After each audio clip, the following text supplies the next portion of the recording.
सबसे पहले मेरी प्रार्थना है कि जो इस कार्यक्रम के आयोजक भाई महाकाल युवा क्लब के जो साथी हैं, वो सामूहिक गदा जो कि ताकत का प्रतीक युवा शक्ति की, वो एक गदा भेंट करें। लेके आओ ना भाई, वो गदा भेंट करेंगे और उसमें सामूहिक रूप से जो महाकाल युवा क्लब बहुत ही एनर्जेटिक युवा साथी हैं, उनके प्रधान रमेश जी, पूरी टीम उनके, भाई जल्दी ले आओ भाई।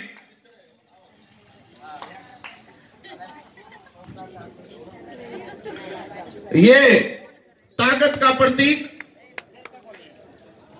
भाई रमेश प्रधान जी, जोरदार तालियों के साथ एक बार आप सभी की तरफ से ताकत का प्रतीक ये गदा माननीय सांसद जी को भेंट कर रहे हैं। भाई दुश्मनों पर जोरदार प्रहार इस गदा के माध्यम से करें और विजयी इस पार्टी को बनाएं और प्रदेश में। जो एससी-बीसी समाज के लोग हैं, ये सारे कहीं ना कहीं अपनी उपस्थिति दर्ज कराने से पहले ये सोचना शुरू कर देते हैं कि भाई कहीं मेरा कांग्रेस बाहर भाई कहीं वालों को पता ना लग जाए, बीजेपी वालों को पता ना लग जाए, एक जमींदार जायदाद पार्टी है उसको पता ना लग जाए, इनेलो को पता ना लग जाए, और एक हवा और बुला रखी है। अरे बोले यार, वोट तो विनोद आसरी को देना चाहे, लेकिन जीत बीजेपी वाला ने फिलहाल की जीतना नहीं दिखता। मैं आपको ये पूछ रहा, 1 रुपए में से 50 पैसे के तो हम वैसे तो 90 पैसे के मालिक हैं, 90 पैसे वोट हमारे साथ से जुड़ के चल रही है, लेकिन 90 पैसे में से 50 पैसे की तो आप मेरे पास कल्ले के गारंटी लिख दो, आप 50 पैसे के मालिक। चाहे मैंने व्यापार किया, चाहे मैंने पॉलिटिक्स की, और चाहे कोई धार्मिक कार्य किया, पहले मैंने अपने ऊपर बिलीव किया।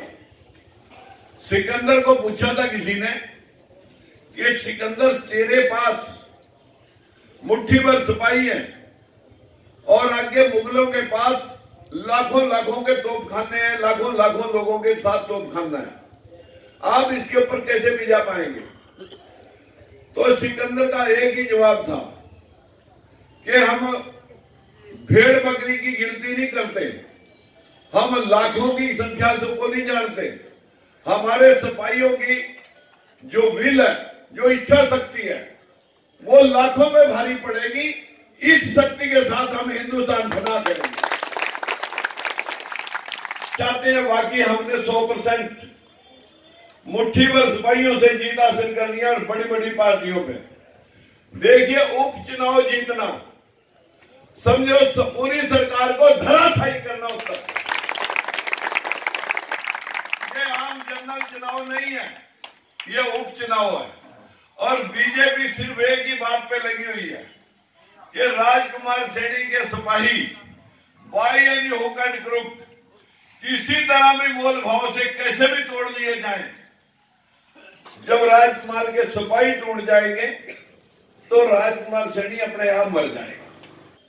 लेकिन इस चुनाव से ये साबित करके हम बताएंगे कि सब पार्टियों ने गुंडागर्दी के साथ साथ जो मुख्यमंत्रियों ने भेदभाव किया, एक ही समाज के 5 मुख्यमंत्री भजनलाल, बंसीलाल, देवीलाल, ओम प्रकाश चौटाला, भूपिंदर सिंह हुड्डा। अगर आपको ये मालूम है कि ये भजनलाल जो अपने आप को बिश्नोई बना के लोगों को गुमराह करता रहा, जाइए उसके पिताश्री की जमाबंदी की फर्द लीजिए। अगर उसमें उसकी जाति भूपिंदर सिंह हुड्डा और ओम प्रकाश चौटाला वाली नहीं है तो मैं राजनीतिक संन्यास ले लूंगा साथी। कोई एक पंथ है 20 लोगों का, जैसे राधा स्वामी, निरंकारी, धन सतगुरु, उसमें सारी जातियां। अगर कोई राधा स्वामी बन गया, निरंकारी बन गया, उसकी जाति थोड़ा छुप गई। लेकिन 5 मुख्यमंत्री एक ही समाज से, जिन लोगों ने इस गरीब तबके के और बाकी जनरल कैटेगरी के सभी के हकों को अपने लोगों में मुख्यमंत्री की कुर्सी से बांट दिया। उस भेदभाव के मद्देनजर आज हम ये लड़ाई लड़ रहे हैं कि 10% लोगों के पास 55% नौकरी और बाकी के 90% लोगों के पास बची हुई 45% नौकरी, यानी जिनको 90 हिस्से मिलने थे उनके पास हिस्से हो गए 55 और ऊपर से हुई गुंडागर्दी। सारा हरियाणा आरक्षण के नाम पर चढ़ा। वो लड़ाई आरक्षण की नहीं थी, वो लड़ाई थी मुख्यमंत्री की कुर्सी की कि मुख्यमंत्री सिर्फ हम होने चाहिए और कोई मुख्यमंत्री ना हो कि ताकि हम सारा सामान, लाइसेंस है, प्रॉपर्टी है, नौकरियां हैं, वो सारा का सारा हम अपने लोगों में बांट सके। 4-4 महीने अगर लोग सड़कों के ऊपर बैठ के रोटियां पो रहे हैं, तवा प्रांत लेकर लेडीज एंड जेंट्स, उनके घरवाले और घरवालियां सारे, जसिया में आपने देखा होगा जहां 200 करोड़ का चंदा इकट्ठा होया, वो तुम्हारे लिए लड़ाई नहीं लड़ रहे। आप लोगों को यह समझना पड़ेगा, मुख्यमंत्री की कुर्सी के लिए ओम प्रकाश चौटाला ने अपने भाइयों को भी पिछाड़ दिया था। आज उसी प्रकार का भेदभाव जो ओम प्रकाश चौटाला की सरकार में, बंसीलाल की सरकार में, भूपिंदर हुड्डा की सरकार में, भजन लाल की सरकार में हमने भुगता, आज वही भेदभाव आपको कल को फिर देखने को मिलेगा अगर आप अभी भी शुद्ध नहीं हुए। विशुद्ध रूप से कुछ भी चीज काम नहीं देगी। अगर आप मॉरल डाउन करके डरे रहेंगे कि भाई गुंडागर्दी के सामने कौन आवे, तो फिर ये जिंदगी आपकी भेड़ और बकरी से आगे नहीं बढ़ सकती। मेरी तो आपसे विनती है कि ये जो हरियाणा के अंदर हुआ, मुख्यमंत्री की कुर्सी लगाओ या आरक्षण के नाम पे लगाओ, सुप्रीम कोर्ट ने तो ऑर्डर दिया, लाखों करोड़ों रुपए वहां खर्च हुए, लेकिन सुप्रीम कोर्ट के ऑर्डर को लागू करने के लिए सब 10-10 आदमी, बहनें भी और भाई भी, 10-10 आदमी रोज तैयार करके 25 तारीख को अपना ऑटो भर के 10-10 बंदे इस जीत को बताएंगे कि अब हम सब इकट्ठे हो चुके हैं, अब अपने हिस्से को लेके भी छोड़ेंगे और गुंडागर्दी करने वालों को औकात भी दिखाएंगे।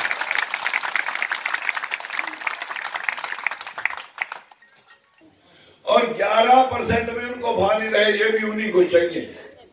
मैं आपने पूछना चाह रहा, हमारे 52 हिस्से की जगह 12 रह गए, फिर भी हम लोग खड़ा नहीं होना चाहते। दलित समाज के लोगों के पास 23% की जगह 13 रह गए। अरे 75% जनता तो निबेड़ दी 25% में, और वो भी चपड़ासी और क्लर्कों में। अरे इस भेदभाव को देखा था मैंने बंसीलाल पे, वहां मिनिस्ट्री छोड़ी, उसको टाइगर चौटाला बनाया, उससे ज्यादा भेदभाव देखा जब हमने इस्तीफा दे दिया, हमारे लोगों को नौकरी नहीं लगाया था। साथियों, उसी केस में आज ओम प्रकाश चौटाला तिहाड़ जेल में है और राजकुमार सैनी को आप लोगों ने बनाया कुरुक्षेत्र से एमपी, जिसको वो अंदर देना चाहता था। 4 साल में कितनी रातें जो घर पे नहीं सोया होगा, लेकिन जैसा कोई बोएगा वैसा काटेगा। आज अखबार में ओम प्रकाश चौटाला वही शब्द कह रहा है जो कभी उसने अपने भाइयों के साथ किया था। आज उसकी औलाद, जिसको वो गद्दार कह रहा, उसकी दादी कह रही है मरे क्यों नहीं जानते वक्त। ये बददुआएं हैं, जैसा कोई बीजेगा वैसा काटेगा।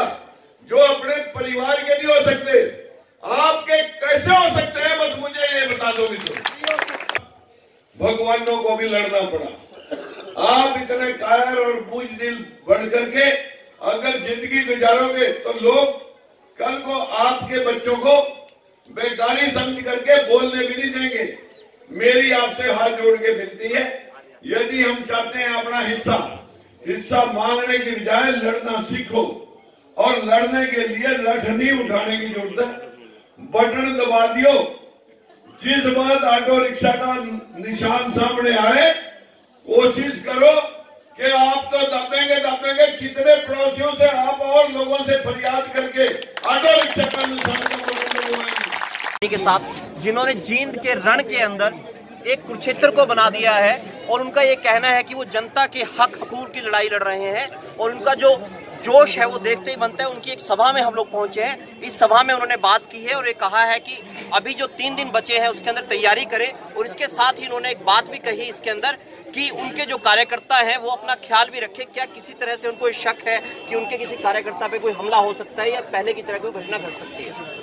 हमारे कार्यकर्ताओं के साथ 2 बार पिटाई लोगों ने अभी गांव में की है और उस कार्यकर्ता को इसी जींद के प्रॉपर एरिया में उसने सिर्फ इतना कहा, जो लोग दारू पीते हुए राजकुमार को गालियां दे रहे थे, उस कार्यकर्ता की उन्होंने अंदर घेर करके 3 घंटे तक पिटाई की और पिटाई करने के बाद जब उसने अपना कोई फोन अपने घर पे कर दिया, 5-7 लड़के जब उसे छुड़वाने के लिए गए तो अपने शीशों को तोड़ करके, अपने शोरूम के शीशे तोड़ करके उन लोगों के खिलाफ मुकदमा दर्ज करा दिया। हर षड्यंत्र चल रहा है।